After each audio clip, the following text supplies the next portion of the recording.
European cartoonists were not interested in such niceties. They were promoting a colonizing crusade. Africa had to be saved from the Arabs and secured for the West.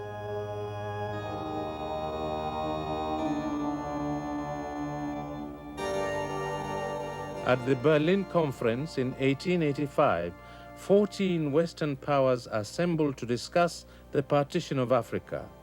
Not a single African was present. The Arab slave trade was one of the pretexts for intervention. The scramble for Africa was underway.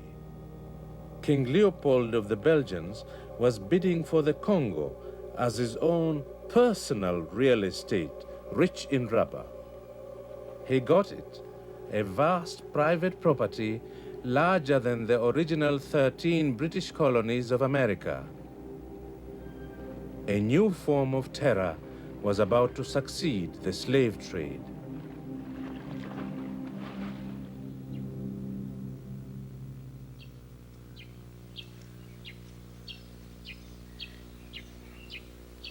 A structure which has served both as a fortress and as a prison cannot but symbolize oppression. Mind you, by the standards of justice of Leopold II, imprisonment was a positive kindness. He had harsher methods of sanctions. Whole villages burnt down because of the offense of a single individual, limbs mutilated, even children sometimes killed because of the offenses of the parents. You know, when the white man first arrived in this part of Africa, it wasn't the natives that needed to be civilized. It was the white man.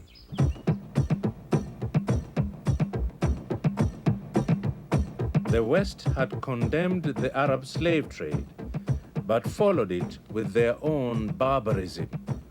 Workers who didn't produce enough were sometimes mutilated as an example to others.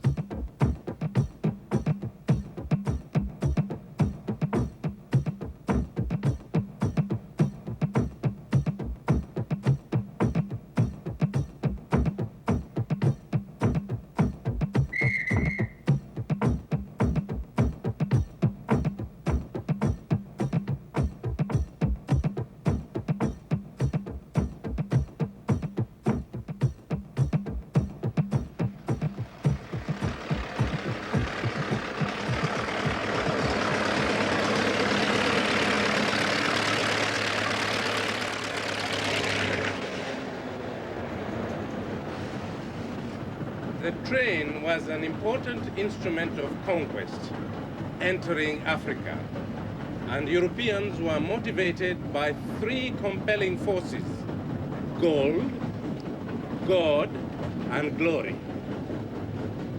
Gold for the Europeans themselves, God for the natives, and the greater glory of Europe. But they had one additional piece of luggage whenever they penetrated Africa.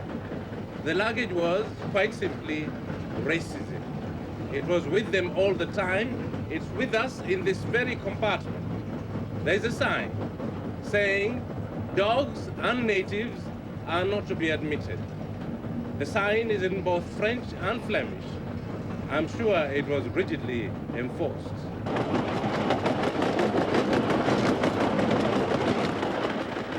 Europeans claimed that railways brought development, but the train was also an instrument of extraction, taking African wealth out of the continent.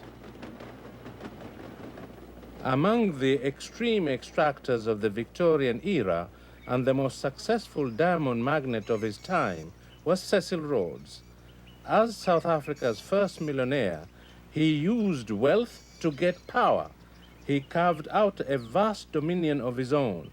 2 countries were named after him, Northern and Southern Rhodesia.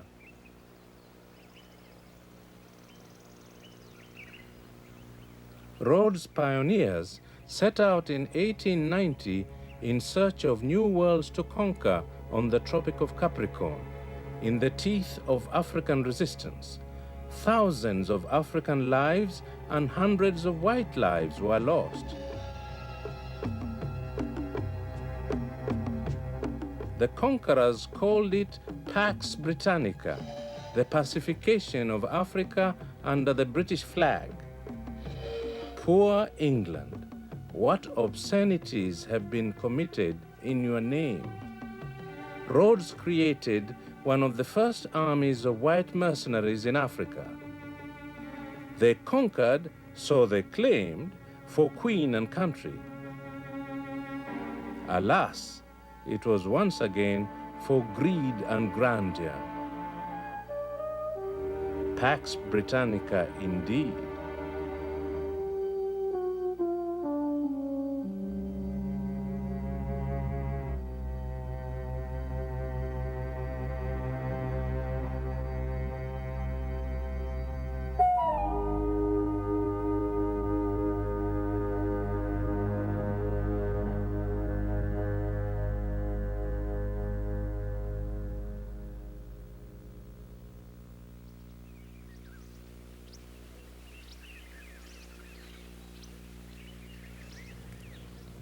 Cecil Rhodes' worldview included one article of faith, a belief that Africa was one. Even faraway, desolate places were to him elements of the wholeness of this continent. In that sense, he was an imperial Pan-Africanist. He dreamt of building a railway line, meandering through bush and desert, through hill and valley, all the way from the south to the Mediterranean, from Cape to Cairo. This strange Englishman even believed that what Africa needed was one government, the British, of course.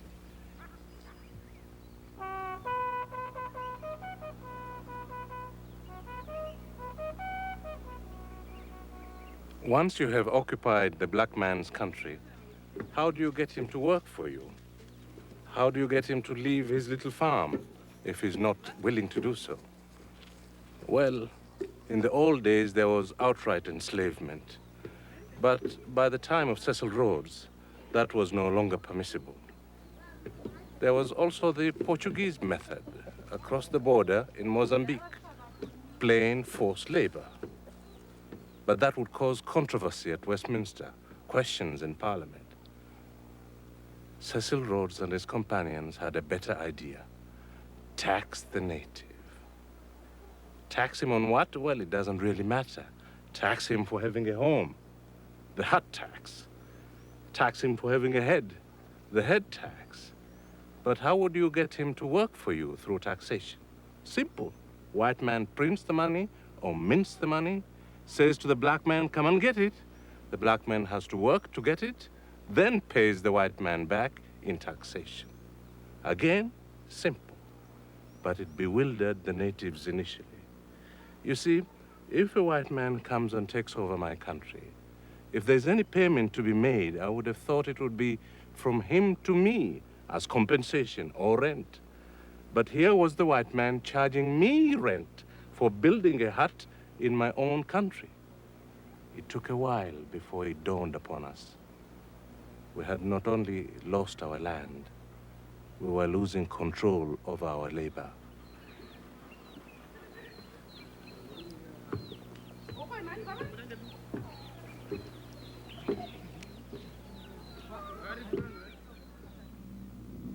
In 1925, Firestone came to Liberia.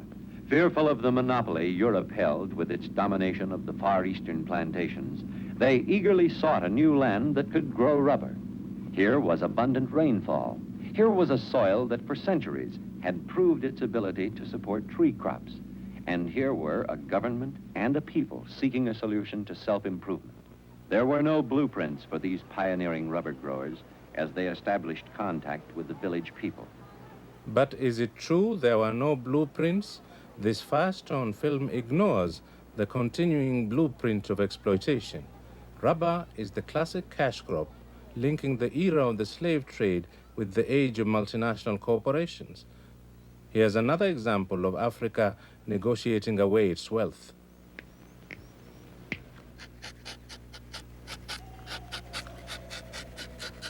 Working conditions on the largest rubber plantation in Africa have certainly improved since the days of King Leopold's Red Rubber Kingdom. But a Firestone tapper in this multi-million-dollar industry earns a basic $2.50 a day.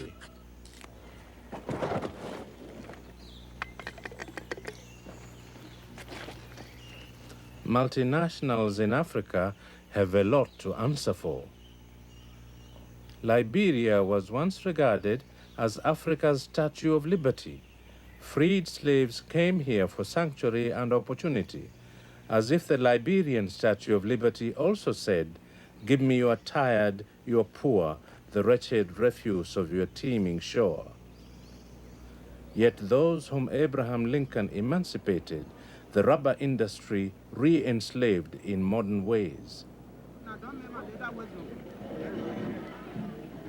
As with other raw materials and cash crops, Africa has no say in the price of rubber, no major impact on demand. What's more, there is no major rubber manufacturing industry in Liberia after more than half a century of its cultivation.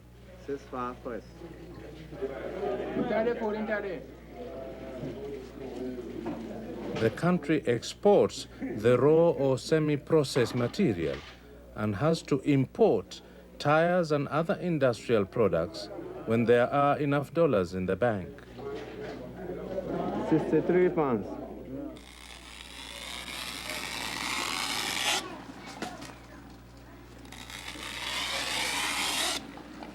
From the banquet of the rubber industry, only the leftovers fall to the local inhabitants. African feet may wear rubber tires, but African wheels do not.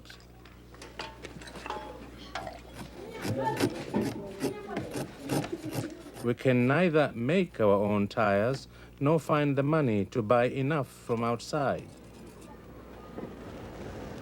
Even in our deprivation, we can teach the industrial world a thing or two. What is waste in the West is raw material in Africa. The art of recycling is vigorous.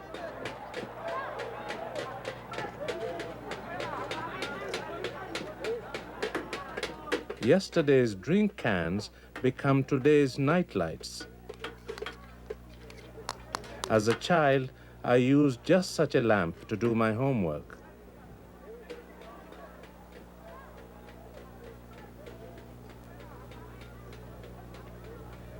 Crude, homemade guns used by an anti-colonial movement in East Africa. At one level, it's a tribute, even in their crudity. The weapons are a tribute to the self-reliance, the simple technological self-reliance of African fighters under pressure. But at another level, the weapons are an indictment of the shallowness of the Western technological impact upon Africa. For 200 years, Africans have been buying guns from the West, going all the way back to the days of the slave trade. And yet, in 200 years, this is all we can do in terms of making weapons ourselves. It's certainly a measure of how shallow that industrial impact is. Africans may disagree about whether we should have greater military capability, but there's probably considerable consensus that we need more technological self-reliance than is represented by these instruments.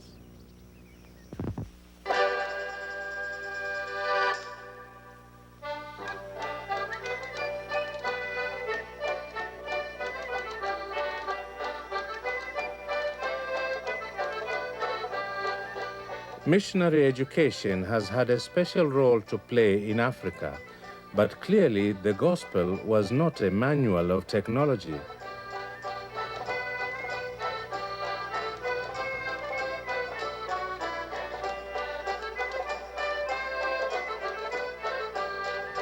Missionaries instructed us in the 3 R's, reading, writing, and arithmetic, but it was the 4th R, religion, which was their priority. The effect of Western education, with its literary emphasis, was to discourage Africans from manual labor. We learnt to wear Western, dance Western, drill Western, speak Western. What we did not learn was to achieve Western in this temporal world.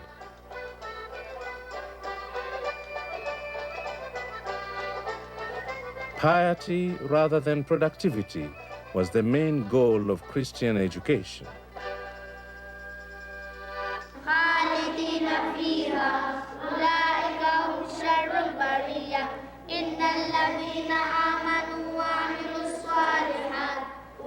Many African Muslims felt threatened by Christian missionary education and turned inwards to their own religion and their own Quran schools. They saw colonial education generally as the standard bearer of an expanding Christianity. This distrust of the West prevented many African Muslims from developing technical skills.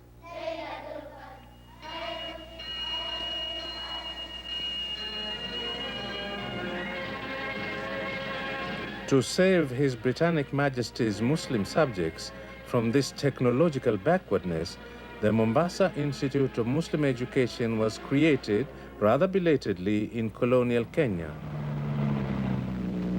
Young Muslims came from all over East Africa. In the early 1950s, I was the boarding supervisor. On arrival at the boarding house, the boarding supervisor shows students to their dormitories.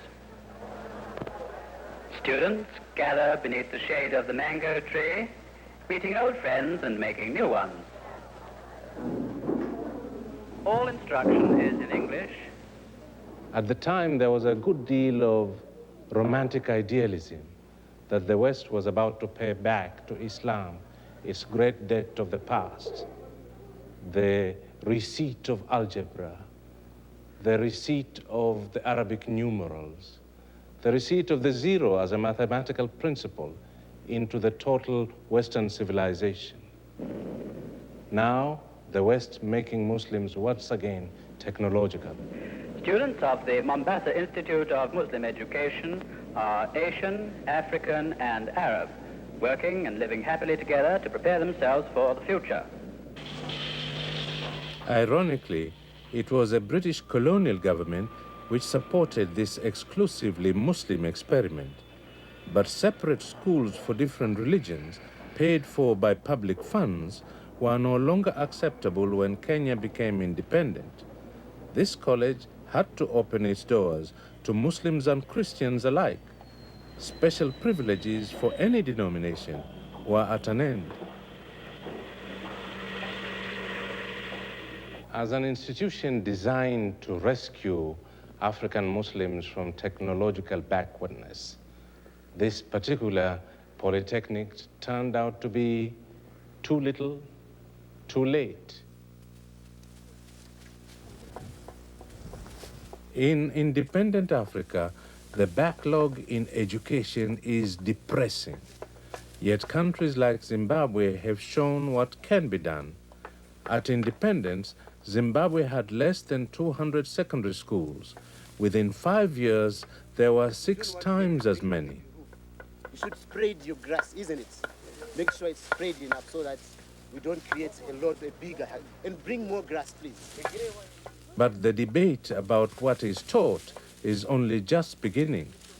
If you repay me not on such a day, in such a place, such sum or sums as are expressed in the condition, let the forfeit. The students here are preparing themselves for an examination on Shakespeare in a country which has just thrown off the British yoke. I will seal to such a bond. It takes time to decolonize a whole curriculum. Some say Shakespeare should be thrown out altogether. Others feel that even Shakespeare can be Africanized if taught in the light of our own experience. After all, The Merchant of Venice is partly about racial prejudice. Why did Antonio spit on his Jewish gabardine? Why did he call him a misbeliever? A cutthroat dog? Why? Africa's desperate need is for practical expertise. And don't forget to align the work horizontally and diagonally. Even basic vocational training strains the budgets of newly independent countries. Schools of this kind are rare. Spirit level is not touching the brick just because this brick here is high. So you've got to knock that brick. Shortage of managerial and technical skills continues to leave Africa wide open to exploitation by outsiders.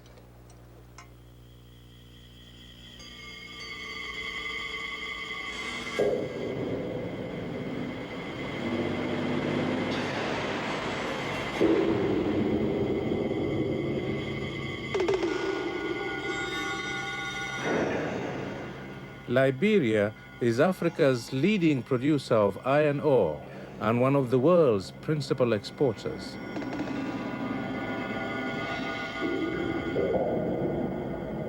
Africa as a whole produces some 15% of the world's iron ore. But Africa's crude steel manufacture is only 1% of the world's total, 15 to 1. That is the rough ratio between Africa's resources and its capacity to use them.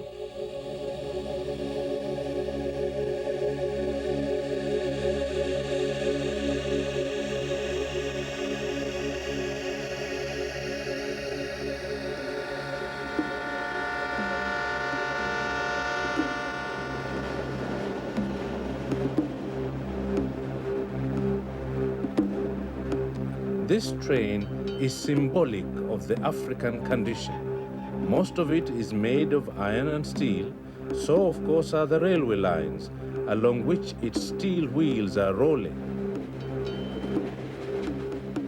And yet, not a single mechanical part was made in Liberia. What the train is carrying is the raw material with which other trains will be made abroad.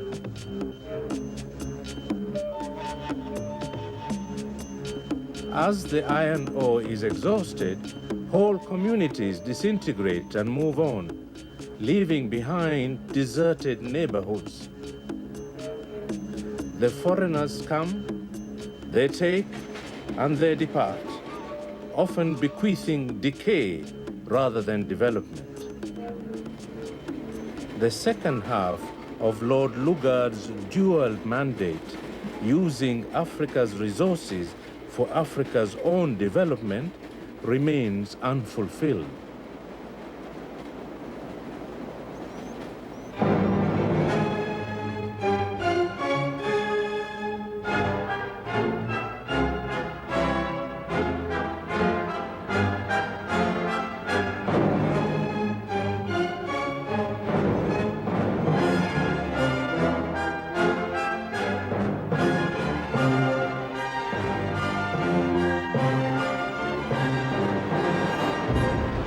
Observe here today not just another breakthrough in the future of a developing Ghana, but equally important for a greater trust, the opportunity for broader understanding among nations.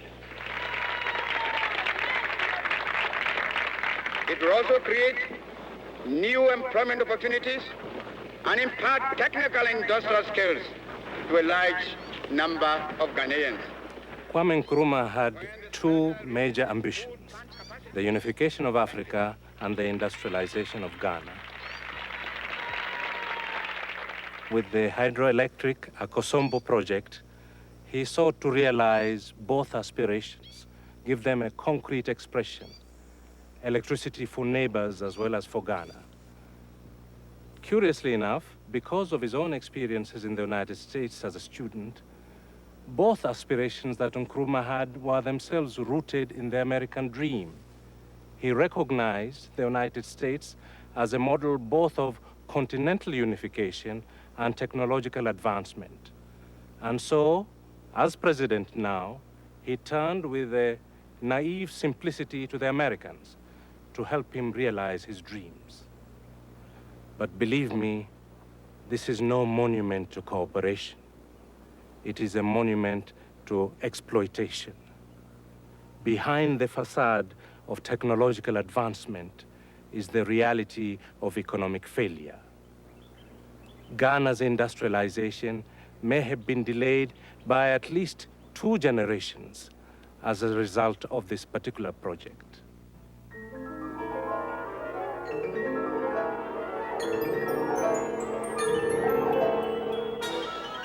In return for US help, Ghana let the Kaiser Corporation build the biggest aluminum smelter outside North America. Smelting aluminum uses vast amounts of power, and the Americans got it at the cheapest rate. Ghanaians expect